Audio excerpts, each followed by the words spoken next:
I've actually had friends who are night owls, and they they say to me like it's a bad thing or that they're guilty of being a night owl, and I used to always say to them, it's not right or wrong, it's what your body does, and I'm glad you clarify that because some of us can be real hard on ourselves for, I get a lot of, "Ooh, you get up that early?" And it's like, I Yeah. love the morning. I I, love it.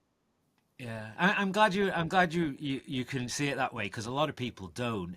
For the Yeah. for the morning types, um, they don't tend to, I guess, get criticised quite as much. But for the No. night owls, Mhm. people who don't want to wake up until 10, 11, midday, society calls them lazy.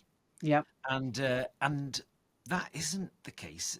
It's their biology, and so this is something that it's not surprising that people who are extreme night owls are more likely to have self-esteem issues, are more likely to Mm.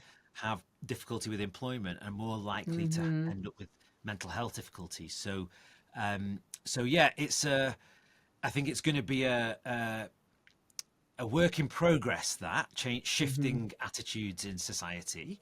But we've managed to, over 20 years, shift attitudes about other things, mental health being one, Yes. trauma being another, I think. Yeah, And so definitely. hopefully we'll keep chipping away, and hopefully we'll move the conversation forward.